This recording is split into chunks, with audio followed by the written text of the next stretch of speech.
श्री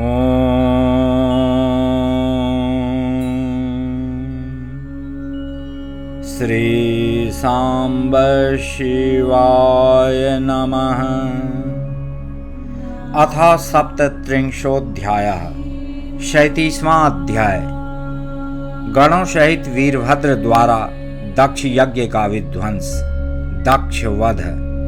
वीरभद्र का वापस कैलाश पर्वत पर जाना, प्रसन्न भगवान शिव द्वारा उसे गणाध्यक्ष पद प्रदान करना। ब्रह्मा जी बोले, सभी शत्रुओं के विनाशक महाबलवान वीरभद्र भगवान विष्णु के साथ युद्ध में सभी प्रकार के दुखों को दूर करने वाले भगवान शंकर का अपने हृदय में ध्यान करके दिव्य रथ पर आरूढ़ होकर बड़े महान अस्त्रों को लेकर सिंह के समान गर्जन करने लगे। बलशाली विष्णु भी अपने योद्धाओं को उत्साहित करते हुए महान शब्द करने वाले अपने पांचजन्य नामक शंख को बजाने लगे। उस शंख की ध्वनि को सुनकर जो देवता पहले युद्ध भूमि छोड़कर भाग खड़े हुए थे, वे तत्क्षण लौटकर आ गए। तब सेना सहित समस्त इंद्र आदि लोकपाल सिंह गर्जना करके वीरभद्र के गणों के साथ युद्ध करने लगे। उस समय सिंहनाद करते हुए गणों एवं लोकपालों के बीच भयंकर घनघोर द्वंद्व युद्ध छिड़ गया।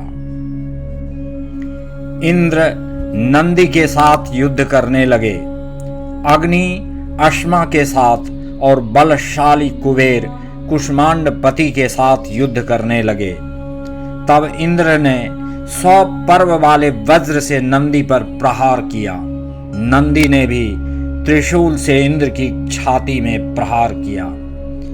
बलवान इंद्र और नंदी दोनों एक दूसरे को जीतने की इच्छा से अनेक प्रकार के प्रहार करते हुए परस्पर प्रीतिपूर्वक लड़ने लगे।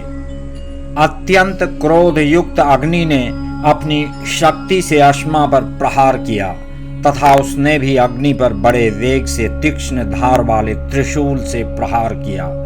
महान बलशाली चंड आकर के निडृति को तिरस्कृत करते हुए बड़े बड़े अस्त्रों से उनके साथ युद्ध करने लगे। महाबलवान मुंड भी त्रिलोकी को विस्मित करते हुए अपनी उत्तम शक्ति से वरुण के साथ युद्ध करने लगे। वायु ने अपने परम तेजस्वी अस्त्र से भृंगी को आहत कर दिया और प्रतापी भृंगी ने भी त्रिशूल से वायु पर प्रहार किया। वीर कुष्मांडपति ने पहुंचकर हृदय में आदरपूर्वक शिव जी का ध्यान करके कुबेर के साथ युद्ध करना प्रारंभ किया। महान भैरवीपति योगिनियों के समूह को साथ लेकर समस्त देवताओं को विदीर्ण करके विचित्र रूप से उनका रक्त पीने लगा। क्षेत्रपाल श्रेष्ठ देवताओं का भक्षण करने लगे और काली भी उन देवताओं को विदीर्ण कर रक्त पीने लगी। तब शत्रुओं का संहार करने वाले भगवान विष्णु उनके साथ युद्ध करने लगे और उन्होंने 10 दिशाओं को दग्ध करते हुए वेग पूर्वक अपना चक्र फेंका।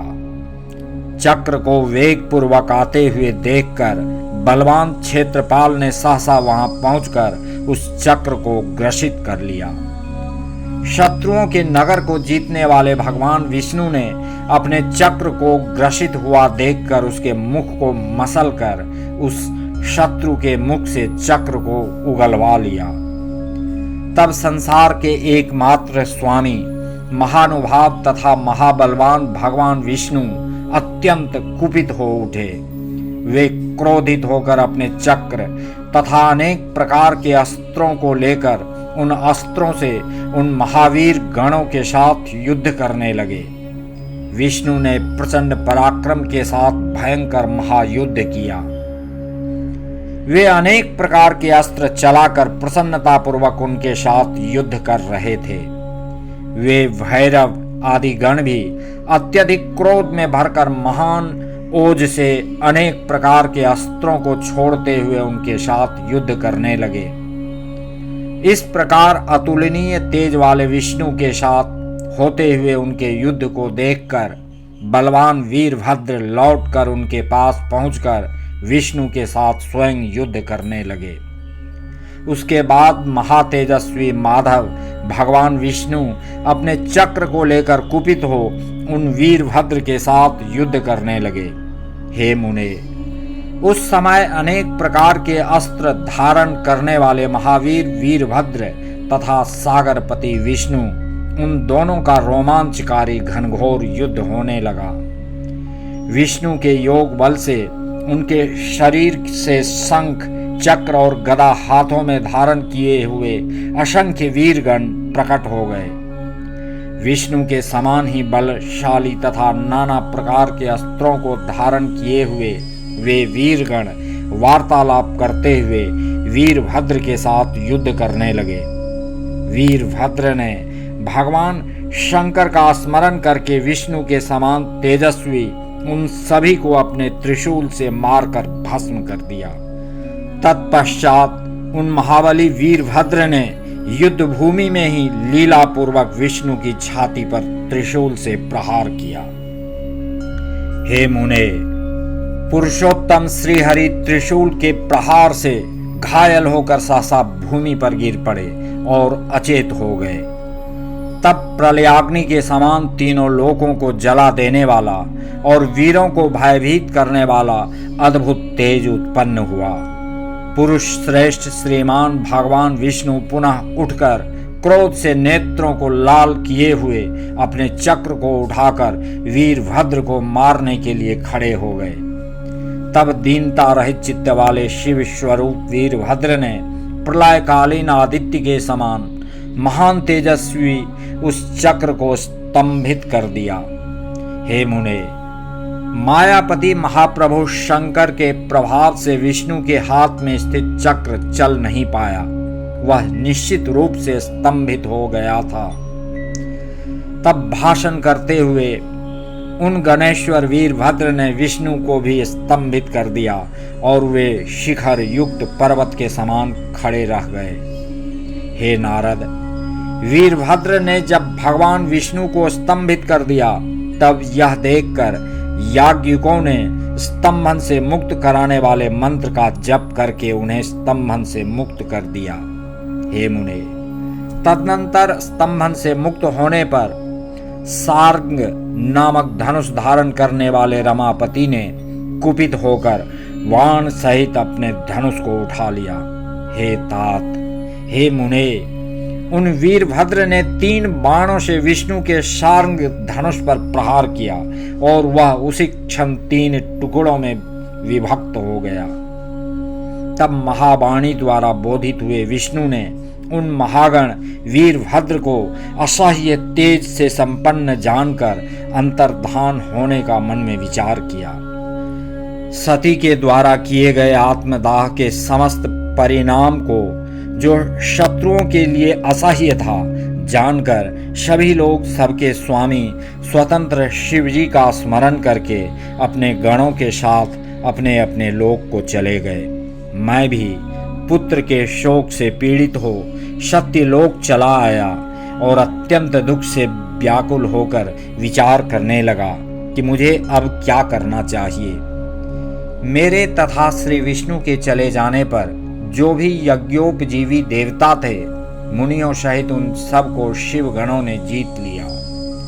उस उपद्रव को और महायज्ञ को विध्वस्त हुआ देखकर यज्ञ देव अत्यंत भयभीत हो मृग का रूप धारण करके भागने लगे। मृग रूप में आकाश की ओर भागते हुए उन यज्ञ को वीरभद्र ने पकड़कर सिर विहीन कर दिया। उसके बाद महागण वीरभद्र ने प्रजापति, धर्म, कश्यप, अनेक पुत्रों वाले मुनीश्वर, अरिष्टनेमि, मुनि अंगिरा, कृशाश्व तथा महामुनि दत्त के सिर पर पैर से प्रहार किया। प्रतापी वीरभद्र ने सरस्वती तथा देव माता अदिति की नासिका के अग्रभाग को अपने नखाग्र से विदीर्ण कर दिया। तत्पश्चात क्रोध के कारण चढ़ी हुई आंखों वाले उन वीरभद्र ने अन्यान्य देवताओं को भी विदीर्ण कर उन्हें पृथ्वी पर गिरा दिया। मुख्य मुख्य देवताओं और मुनियों को विदीर्ण कर देने पर भी वे शांत नहीं हुए।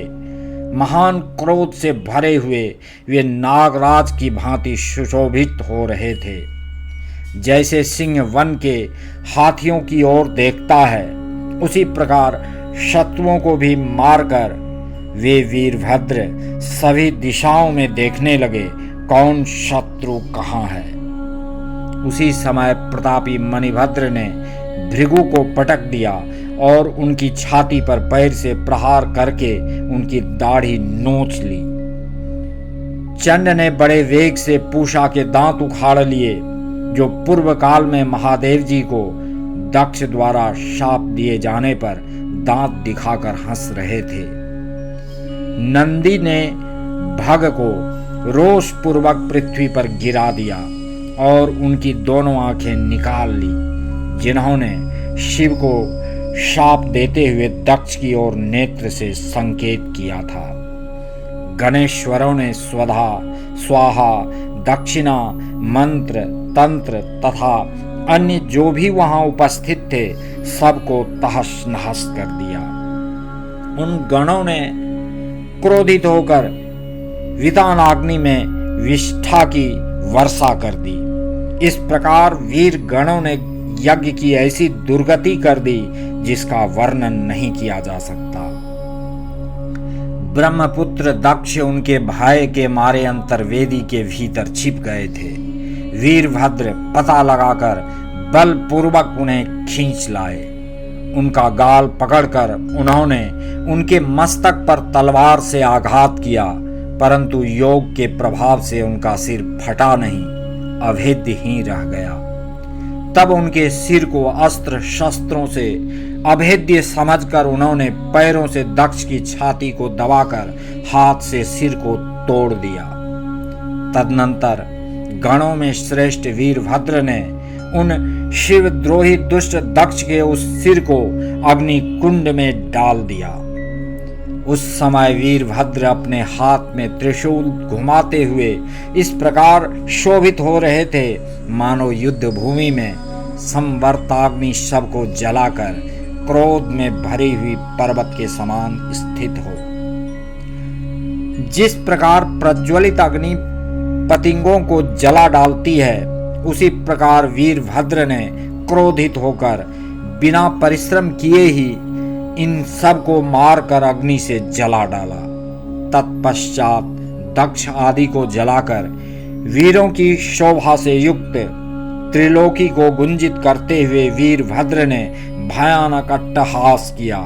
तदनंतर वहां गणों सहित वीरभद्र के ऊपर नंदन वन की दिव्य पुष्प वृष्टि होने लगी। शीतल, सुगंधित तथा सुखदायक हवाएं धीरे धीरे बहने लगीं और उसी के साथ देवताओं की दुंदुभियां बजने लगीं। तदनंतर घोर अंधकार का नाश करने वाले सूर्य की भांति वे वीरभद्र दक्ष और उनके यज्ञ का विनाश करके कृतकार्य हो तुरंत कैलाश पर्वत पर चले गए। कार्य को पूर्ण किए हुए वीरभद्र को देखकर परमेश्वर शिवजी मन ही मन प्रसन्न हुए और उन्होंने वीरभद्र को गणों का अध्यक्ष बना दिया।